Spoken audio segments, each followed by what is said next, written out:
Hello everyone. Last weekend I went to a 3-round RTT where I brought my Blood Angels. I played against Tyranids, Ultramarines, and World Eaters. In this video, I spent about 5 to 10 minutes talking about every game. I like to talk about things I could do to improve as well as things my opponents did well. Quick spoilers ahead, I lost every single game, but it was a really awesome time and I wanted to tell you some of the things that I learned, and hopefully you guys can comment down below things you might have done differently that I haven't even thought of as I went and reflected on my games. My list is pretty simple. It was a Vanguard and Patrol. I had a Librarian, Sanguinary Priest, and Captain, all filled with Warlord traits and Relics, and I'll put the link in the description down below. A unit of Incursors and Intercessors, 2 units of 7 Sanguinary Guard, 5 Blade Guard Vets, 5 Death Company with Thunderhammer, 2 Invictor Tactical Warsuits, 1 with a Flamer, 1 with an Autocannon, and then 4 Plasma Inceptors. I'll put the exact list in the link below so you can see all those warlord traits and relics. Also, if you want to see a more in-depth look of why I brought this list and the strategy I had going into it, you can look at the description. I'll post somewhere around here. You can go watch that video. Quick brief aside, I only have about 300 subscribers, but the most recent videos I've been making have been getting as many views as some channels with 10 to 100 times the subscribers I have. So I really appreciate all the likes, comments, and views you guys have been giving me, and I hope I'm producing quality content for you. Hey, if I'm going to go 0-3 at a tournament and kind of embarrass myself that way, at least I want to make sure you guys know I put some effort into painting my models. So you can see some of the pictures of some of the troops that I brought to this tournament. So the first game I played was against James. He was actually the first person I ever played a game of Warhammer 40k with, so there's your fun fact. The mission was Scorched Earth, and this is a very interesting mission because there are 6 objectives kind of spread around throughout the map, with 2 in your actual deployment zone, but you get 5 primary by holding 1 and 10 primary by holding 2. So you can literally just sit in a corner of the map and still get 40 primary. I made a little bit of a mistake on deployment already. One of the issues was this unit of Sanguinary Guard I put on the bottom left. James had far more drops than me, so he was able to put 2 units of these Hive Guard down who can shoot 36 inches out of line of sight, get all these buffs on them. So he was going to be able to put them in a pretty good place to range some of my guys, and he ended up putting them in range of the Sanguinary Guard turn 1, which was a really good play on his part. The other thing that I really liked that James did is he had 90 of these gaunts that he put in front of his entire army. So my Thunderhammer Death Company, my Invictors, even if I went first, I would not be able to get to the important stuff like the Exocrine and his Hive Tyrants and things like that. So for secondaries, Oath of Moments and Retrieve Octarius Data are kind of the 2 baseline that I almost always pick. Normally I pick Relentless Assault, which is the Blood Angel secondary for having more guys in the opponent's deployment zone as they have in yours. However, I really didn't think that was going to be a good secondary choice because James had 2 Lictors, and these are 37-point models that he could just deep strike in the absolute corners of the map in my deployment zone, and I didn't think I'd be able to compete with those Lictors in my deployment zone as well as him just throwing gaunts or other things back there as well. So instead of using Relentless Assault, I went for Thin Their Ranks. I figured, hey, if I get at least 8 points, that's better than probably the other options I have, and I ended up doing about that. Luckily, I won the roll-off for going first, so I was able to fix that deployment issue with my Sanguinary Guard by moving them up, and then I kind of moved the rest of my army up and towards him so I could control the middle. I also moved my Invictor up, who was deployed pretty close, and tried to get some good flaming and a charge on James's backline. However, I didn't realize what unit I was shooting at with the Flamer. I thought they were organized 1, 2, 3 going down, where actually there were 1, 2, 3 going to the side. So I shot a unit that I was intending to charge, so of course he pulled models off very smartly to make my charge longer, and then I ended up failing a charge that would have been basically a guarantee. So that was a mistake on my part, but you know, it happens. So you can see after my movements and shooting and attempted charges, I cleared maybe 20 of his gaunts, but not very many. Now, of course, I'm Blood Angel, so I don't have great shooting, and he started to move a bunch of his guys forward. You can see that the gaunts basically try to move up, and the Hive Guard on the bottom right would essentially stay behind that line of sight blocking terrain the entire game. It was really, really hard. I'm not too sure how I could have tried to dislodge them because he was able to stay behind obscuring, so I couldn't see him at all. So even if I tried to deep strike next to him with something like Inceptors, I wouldn't be able to see them. And then he was just shooting and double shooting from that location, and that did a lot of damage to me. But we'll talk about one of the ways I could have mitigated that later. So he moved up with all his guys, and then you can see those Hive Tyrants got into kind of my back lines because they move like 16 inches and they can charge. But luckily I was able to use some of my Thunderhammer Death Company to attack them and kind of killed them off on my turn.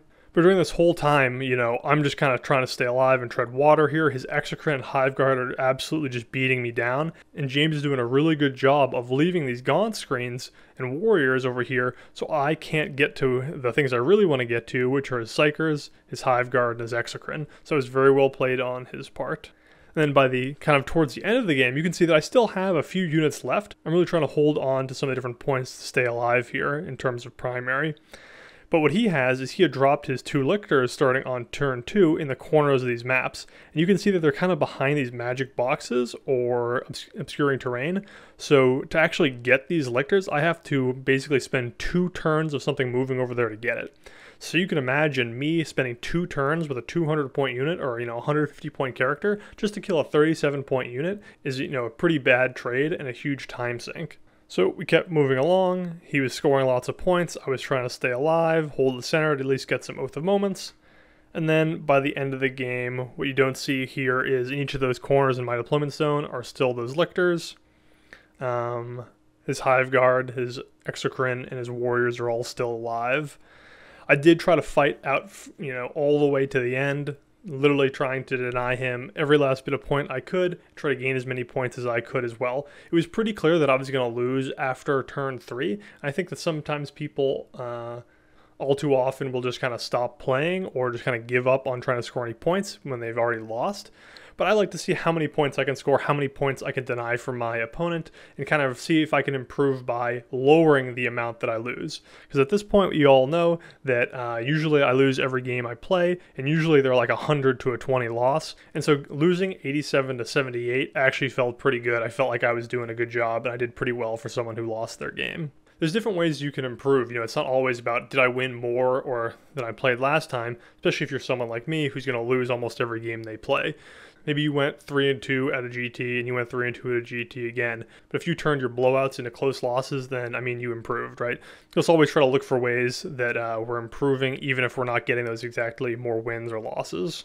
Okay, so now I wanted to go into kind of a quick notional way I would have tried to play this game. It's important that when I'm saying this, I'm not saying if I did this, I would have beaten James. That's not what I'm trying to say.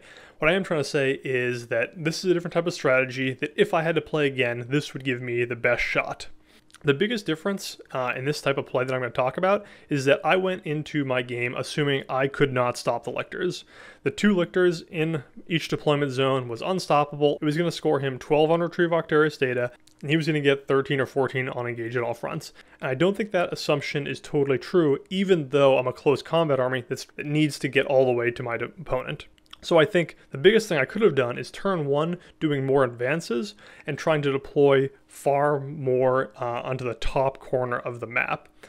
If I can hold James outside of just one corner, deny him that engage the entire game, and retrieve Octarius data of that corner, that buys me about 9 points ahead of him.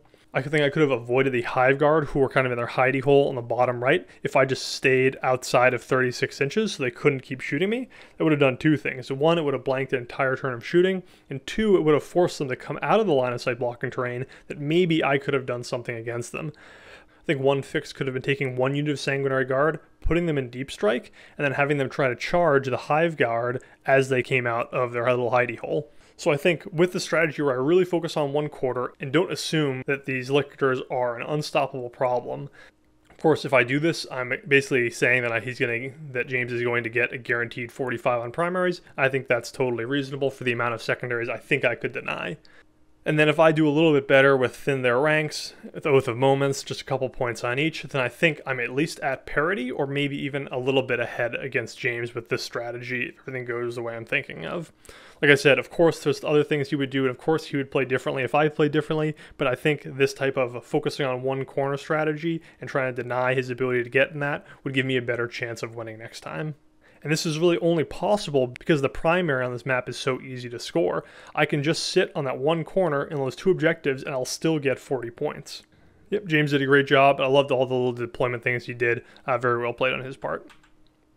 Okay, so I took pictures from a different angle here, so I'll show you the score at the end, but you guys already know that I lost this game. So I took this picture after turn 1 of combat. So what I tried to do here is kind of hide my army on the left side of the ruin. I took Direct Assault, Stranglehold, and Oath of Moments. For Direct Assault, you get 3 points if you're holding the center objective. For Stranglehold, you get 3 points if you're holding at least 3 objectives and more than your opponent. So in other words, holding your back to and the center. And then Oath of Moments, one of the things it does is it scores you 2 points at the end of the round if you're standing in the middle. So you can see my kind of game plan here is to control the 2 objectives near my deployment zone, and then throw out 1 guy a turn to try to control the center.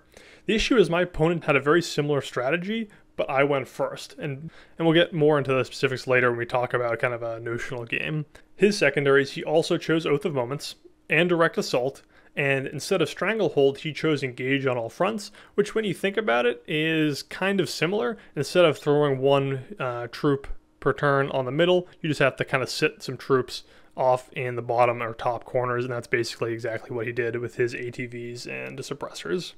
So not seen pictured here is a unit of Eliminators that I killed after my Invictor charged them, and then also is Thunderhammer Death Company, who pre-gamed moved and charged the unit of Intercessors here. Kind of sad, but those 5 Death Company with 25 attacks ended up not killing or even wounding a single Intercessor. That was pretty sad. And then the Invictor killed, a 100-point unit or so of Eliminators, but immediately died back for the Eradicators. So I sent up, something like 300 points, did 100 points of damage, and then lost my Invictor, all my Inceptors, Thunderhammer Death Company, so I threw away some like 800 points for 100 points on the first turn of the game. Not a good choice at all. So I try to salvage it by getting some good charges off with my Sanguinary Guard, although they're not able to kill anything they attack, and then I moved to the center to hold that as well to ensure I'm getting that Stranglehold and Dominate. In this blue square, you not only have my unit of other Sanguinary Guard, but also all my characters, so they'll come out later too. So on his turn, he's able to kind of kill all the rest of my Sanguinary Guard, move his suppressors right next to my Incursors and keep blowing them off, kill my Invictor, as well as kill all of my Blade Guard. Okay, we go to the next turn. I've lost everything, except for my characters who make a last stand in the middle to try to gain the point. And just like we talked about before, even though I kind of felt like I had lost at turn 2 when I had about 500 points and my opponent still had about 1,800, I still wanted to try to get as many points as I could and try to deny him as many points as I could. So I ended up throwing out all my characters here, which kind of looks like a suicide thing, and of course it is, but it did allow me to pull the point for 1 more turn and got me another 6 points on secondaries. Alright, so when we look at the scores at the end, you can see that I got 61 and my opponent got 95. So another loss, but like I said, 61 point loss isn't terrible. I was definitely happier that I didn't get totally blown out, still got tabled pretty quickly. So I wanted to talk about kind of a notional game and why I think the strategy I had done was so bad. Okay, now let's move me over here, make me really tiny. Okay, so this is what the map looks like. There are 4 objectives, 1 in each corner, and then 1 in the center. And a lot of these types of maps have some type of line of sight blocking, L or something like that allows you to kind of hide your army. If we imagine I'm the blue guys and my opponent's the red guys, but I'm an elite army kind of like Blood Angels. All my units or characters are about 200 points. And then my adversary has a little bit of a cheaper units, things like Invader ATVs that are 85 points, or a unit of Intercessors that are 100 points that he can kind of throw up there. Now let's also imagine that we all took the same exact secondaries. So we'll be Space Marines taking Oath of Moments, Direct Assault, and Stranglehold. So if I go first, if I move one of my guys onto each of the objectives, I'll get 3 for Stranglehold and 3 for Direct Assault. Also at the beginning of my turn, even if I lose the middle guy, I'll get another 10 on primaries. So that's not too bad, right? But let's say my opponent shoots off the character or unit I put on the middle objective and then moves his own unit on that objective. You'll see that he scores the same Stranglehold, same Direct Assault, same primary. The only difference is Oath of Moments scores at the end of the battle round. So that gives him a 2-point advantage on me because I don't have anything within 6 inches of the center at the end of the round.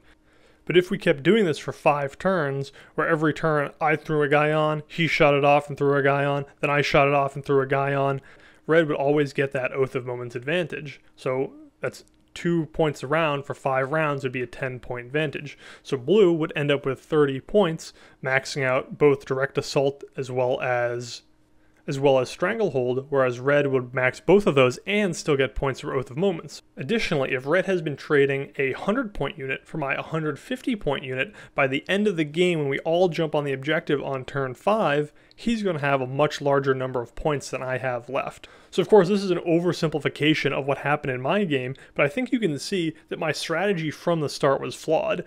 Okay, so now if we know that what I did was totally wrong, what is something else that I could have done? Of course, I'd love to hear your thoughts below in the comments section as well. The first option is to try to just push and hold the middle for 3 turns.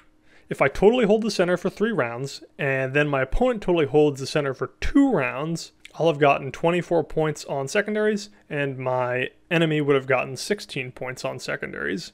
Assuming parity on primary, that would put me ahead by about 8 points. The key of that I have to survive and keep my opponent off the center for at least 3 turns. After that, everything in the middle can die, and I can just hold on to the objectives in the top left and bottom left of the map.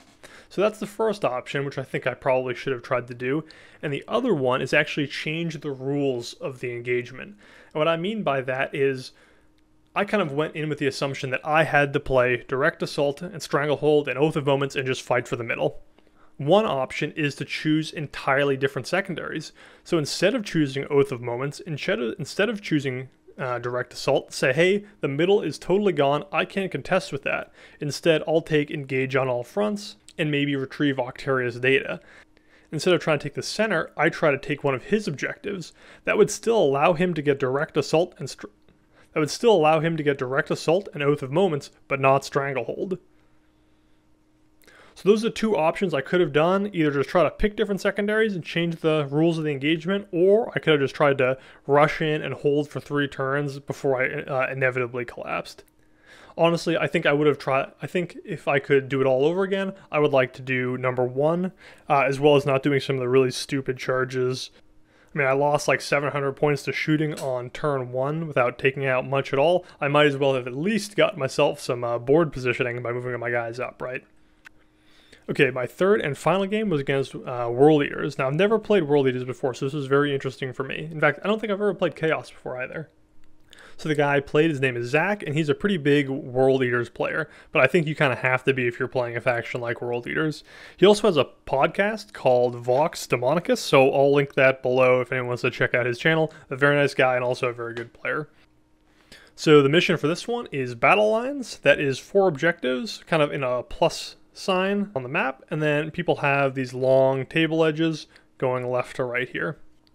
And some good news for me, so even though I was 0-2 at this point, I was actually, I think, in like 10th place out of 20 because my losses had been pretty high scoring losses, so I ended up actually playing up.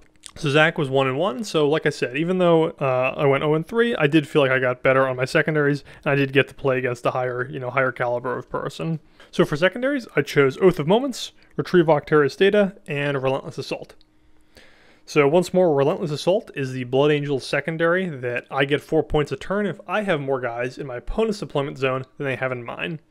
Now, if you know anything about World Eaters, you know that this was probably a very bad idea, because World Eaters are also a close combat army, and he has things that can deep strike, as well as probably ones that take objectives that involve coming towards me. So in fact, the secondaries he chose were behind enemy lines, which gives him between 2 and 4 points if he has 1 or 2 units respectively in my deployment zone.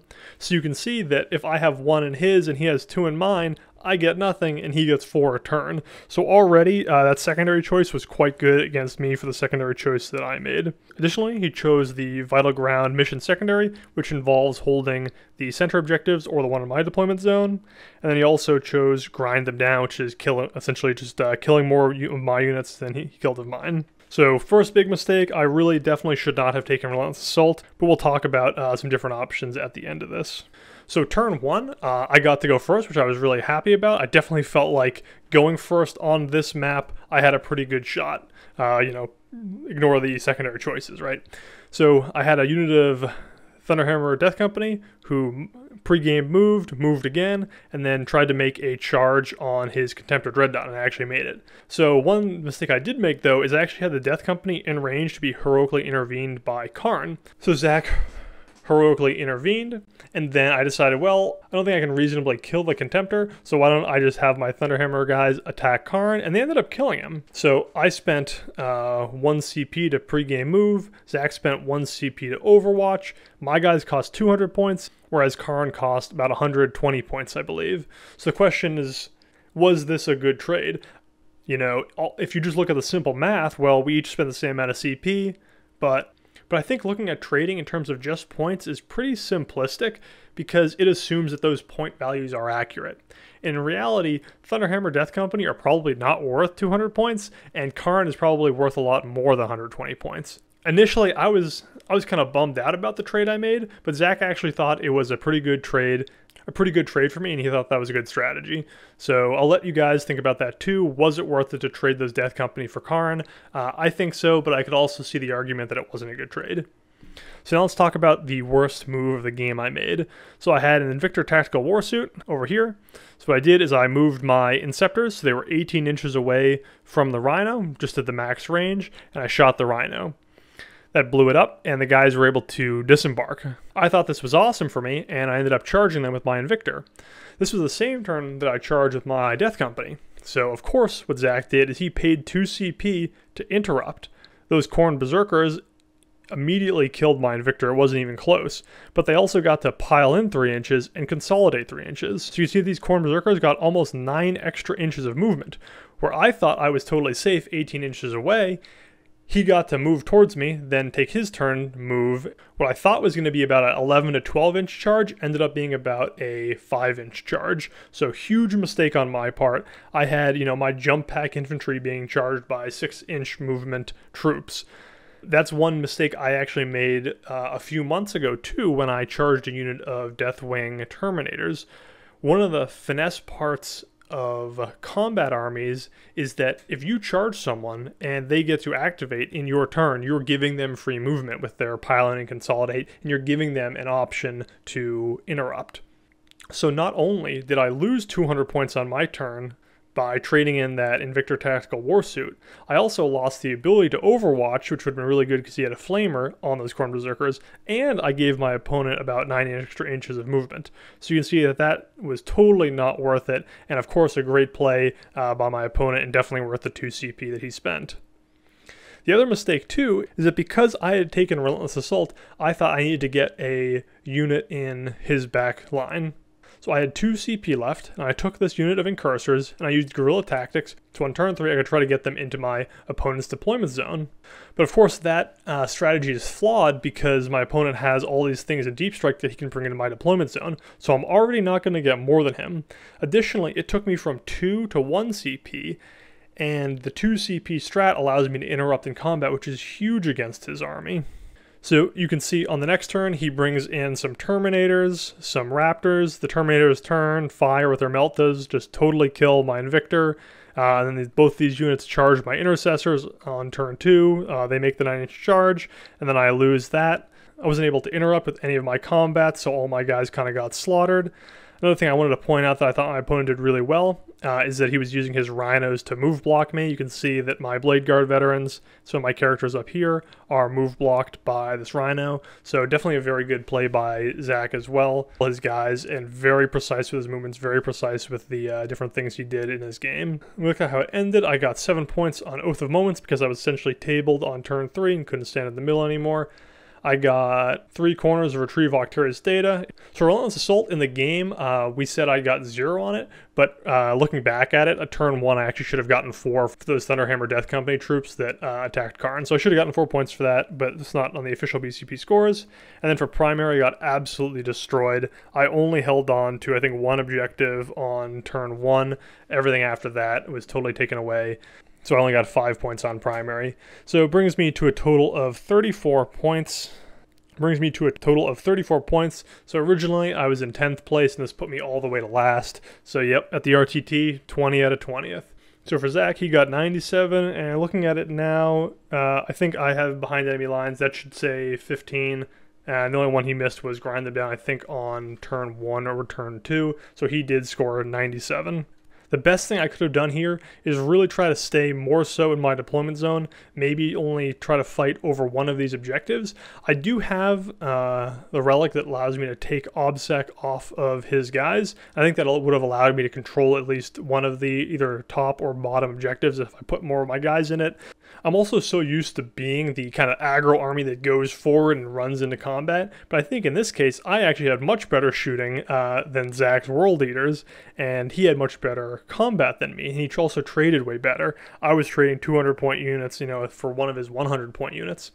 So he was getting good trades on me, getting lots of good movement and positioning on me, and then he had a free way to drop in my back zone and get good charges on me as well. So I'm not sure exactly what my better strategy was. This did feel pretty rough, but I think conserving my CP, not giving him free extra inches of movement with some dumb charges like that in Victor, and also trying to stay back and shoot and focus on only 2 objectives as opposed to spreading myself around 3 would have definitely helped me a lot.